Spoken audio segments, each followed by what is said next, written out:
Good morning. आज हम BSc part second का सेकंड पेपर फिजियोलॉजी के चैप्टर फर्स्ट में पढ़ेंगे membrane permeability, osmosis, passive and active transport.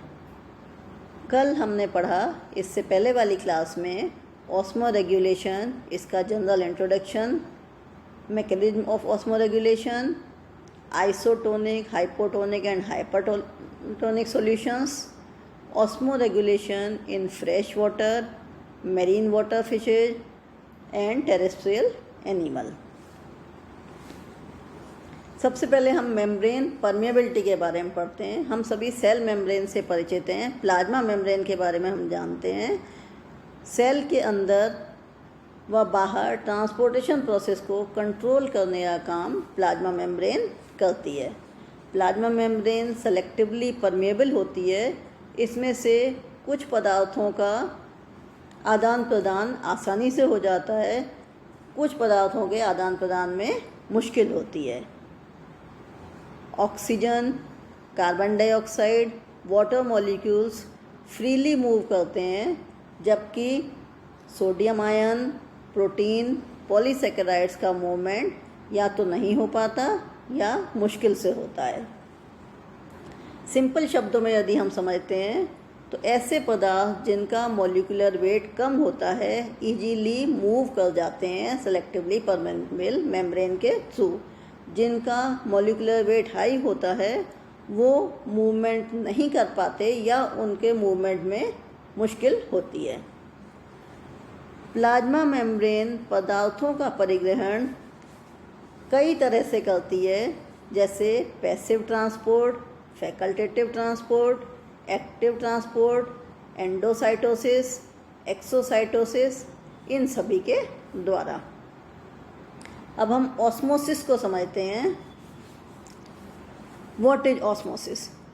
It is the spontaneous net movement of a solvent like water across the semi permeable membrane from a less concentrated solution into a more concentrated one, thus equalizing the concentration on each side of the membrane। इसको हम इस diagram के माध्यम से आसानी से समझते हैं। इसमें देखिए बीच में सेमी परमेबल मेम्ब्रेन है, लेफ्ट साइड में high solute concentration and right side में लो सोल्यूट कंसंट्रेशन। वाटर मॉलिक्यूल का मूवमेंट लेस कंसंट्रेशन से हायर कंसंट्रेशन की तरफ तब तक होता रहता है जब तक कि दोनों तरफ कंसंट्रेशन इक्वल नहीं हो जाती। इसके बाद हम ऑस्मोसिस दो तरह से होता है, and osmosis and x osmosis. X osmosis को पहले हम देखते हैं, ये डायग्राम देखते हैं। It is if a solution is hypotonic, concentration of solute, it is inside cell, cell wall lose water and cell will shrink। Exosmosis प्रक्रिया में सेल से पानी बाहर निकलता है और सेल सिकुड़ जाती है, जबकि एंडोस्मोसिस सेकेंड डायग्राम में देखते हैं, concentration of solute outside is greater than inside cell, cell will gain water and cell will swell. तो इसमें बाहर से पानी अंदर की ओर आता है तो सेल स्वेल कर जाती है, फूल जाती है। इसको हम सिंपल एग्जाम्पल से समझेंगे। किशमिश को जब हम पानी में रखते हैं तो बाहर से पानी अंदर की ओर आता है तो किशमिश फूल जाती है, ये कहलाता है endosmosis.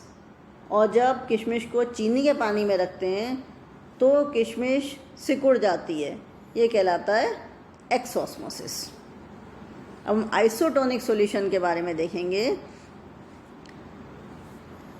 If a solution is isotonic, concentration of solute outside and inside is equal, no net movement of water, ideal environment for animal। Isotonic solution में आउटसाइड और इनसाइड दोनों ओर कंसंट्रेशन बराबर होती है, इसलिए कोई मूवमेंट नहीं होता, एक इक्विलिब्रियम साम्य स्थापित रहता है। एनिमल के लिए ये आइडियल एनवायरनमेंट होता है।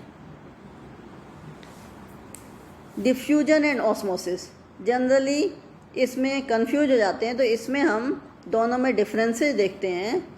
डिफ्यूजन में सॉल्वेंट एंड सॉल्यूट दोनों मूव करते हैं, जबकि ऑस्मोसिस में ओनली सॉल्वेंट पार्टिकल मूव करते हैं। डिफ्यूजन में particles move to equalize concentration, जबकि ऑस्मोसिस में solute particle do not move.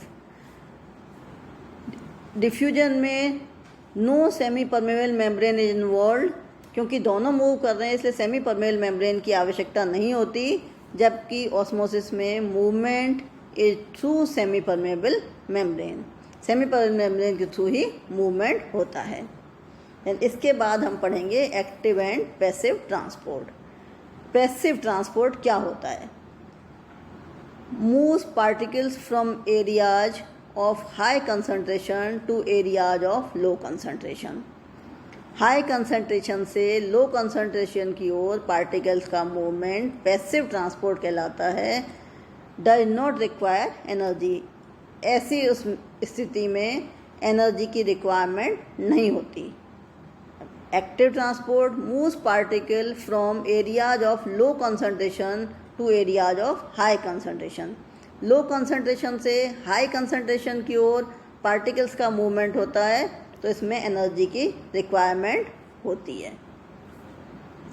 अब types of active transport. Active transport किस किस तरह के होते हैं?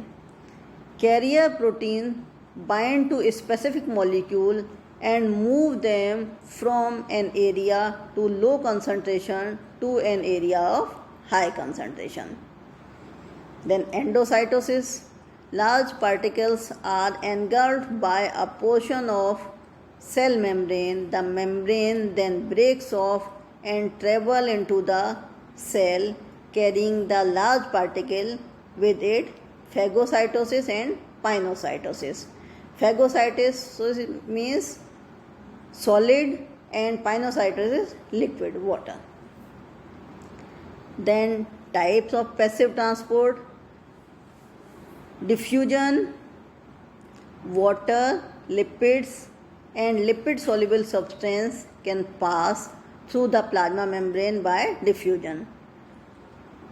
प्लाज्मा मेम्ब्रेन के थ्रू वाटर, लिपिड और लिपिड सॉल्युबल सब्सटेंस का मूवमेंट होता है, ये कहलाता है diffusion. Then facilitated diffusion, channel proteins provide openings through which specific particles can diffuse. जो चैनल प्रोटीन्स होते हैं ये ओपनिंग प्रोवाइड करते हैं, स्पेसिफिक पार्टिकल्स उसके थ्रू डिफ्यूज हो जाते हैं। Sugar, amino acid and ions enter cell this way. ये इसमें डायग्राम है, इसके द्वारा हम आसानी से समझ सकते हैं। इसमें देखिए पार्टिकल्स का मूवमेंट बताया हुआ है। देन आज हमने ये पढ़ा membrane permeability, osmosis, passive and active transport. अब हम कुछ क्वेश्चंस आपसे कर रहे हैं। What do you understand by membrane permeability? Second question है write a note on passive and active transport.